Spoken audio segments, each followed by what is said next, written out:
ஹே தேர் அஸ்ஸலாமு அலைக்கும். ஆல்மோஸ்ட் ஈத் நெருங்கி வந்தாச்சு. ஈத் வந்தாலே எங்க ஊர்லலாம் வீட்ல ஃபர்ஸ்ட் இருக்கக்கூடியது இந்த பரோட்டா தாங்க.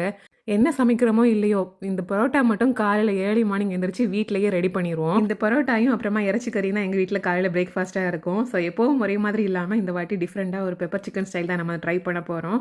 இது வந்து ரொம்ப ஈஸியான ஒரு ப்ரெஷர் குக்கர் வெர்ஷன் கூட. ஸோ மறக்காம ட்ரை பண்ணுங்க. கொஞ்சம் எண்ணெயை விட்டு அதில் வெந்தயம் தாளிச்சு வந்ததும், அதுக்கப்புறம் அதில் ஒரு டேபிள் ஸ்பூன் அளவுக்கு இஞ்சி பூண்டு பேஸ்ட் போட்டிருக்கேன். அது லைட்டாக வதக்குனதும் நான் முதல்ல காமிச்ச இன்கிரீடியன்ஸ் தாங்க. 3 வெங்காயம், 2 தக்காளி, கொஞ்சம் காரத்துக்கு தக்கன பச்சை மிளகு, கொஞ்சம் கருவேப்பிலை, கொஞ்சம் மல்லி இலை, கொஞ்சம் உப்பு. இது எல்லாம் சேர்த்து ப்ரெஷர் குக்கரில் நல்லா கிளறி விட்டுக்கலாம். அவ்வளோதாங்க. இதை இப்போ நம்ம ஒரு 2 விசில் போட போகிறோம். ஸோ குக்கரே இந்த வேலையை பார்த்துக்கும். நம்ம பேசாமல் போய் உட்காந்துக்கலாம். 2 விசில் வந்ததுக்கு அப்புறமா லிட்டை ஓப்பன் பண்ணி நம்ம லைட்டாக கிளறி விட்டுக்கலாம்.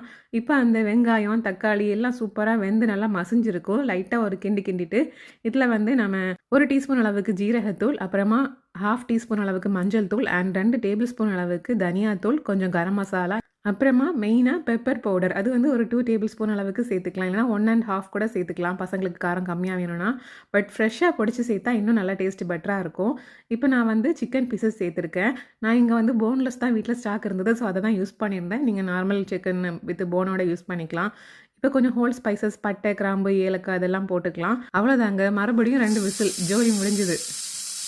ப்ரெஷர் குக்கரில் இருக்க ஸ்டீம் எல்லாம் கம்ப்ளீட்டாக வெளியே போனதுக்கு அப்புறமா லிட்டை ஓப்பன் பண்ணி பார்க்கலாம். வாவ்! ஓப்பன் பண்ணதும் அவ்வளோ ஃப்ளேவர்ஃபுல்லாக இருந்தது. அட்டகாசமாக இருந்தது அந்த ஸ்மெல்லே.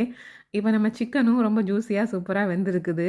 காலையில் ஈத் ப்ரேயர் போகும்போது டக்குன்னு குயிக்காக ஒரு கிரேவி பண்ணணும்னா இது தாங்க பெஸ்ட்டாக இருக்குன்னு நினைக்கிறேன். இதே மாதிரி மட்டன், பீஃப் எல்லாம் வச்சு ட்ரை பண்ணி பார்க்கலாம். பட் அதுக்கு நீங்கள் எக்ஸ்ட்ரா ஒரு 4 விசில் போட்டால் போதும். பட் பீஃபுக்கு பண்ணும்போது கொஞ்சம் ட்ரையாக வரட்டின மாதிரி பண்ணிங்கன்னா அது வேறு லெவலுங்க.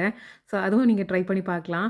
இப்போ சூடாக பரோட்டாவை பிச்சு போட்டு அது கூட இந்த பெப்பர் சிக்கனை வச்சு நான் டேஸ்ட் பண்ணி பார்க்க போகிறேன். அண்ட் ஆஃப்கோர்ஸ் நீங்கள் நோட் பண்ணியிருப்பீங்க, நான் இதில் தண்ணியே சேர்த்துருக்க மாட்டேன். எல்லாமே அந்த சிக்கனில் இருக்கக்கூடிய அந்த வாட்டர் கண்டென்ட் தான். அண்ட் உங்களுக்கு விருப்பம் இருந்ததுன்னா இது கூட நீங்கள் கொஞ்சம் கொதிக்க வச்சு வத்த வச்சு ட்ரை வெர்ஷனில் செஞ்சு எடுத்துக்கலாம். எனக்கு இப்படி தான் பிடிச்சிருந்தது. ஓகே ஃப்ரெண்ட்ஸ், நான் சாப்பிட போகிறேன். தேங்க்ஸ் ஃபார் வாட்சிங். பாய்.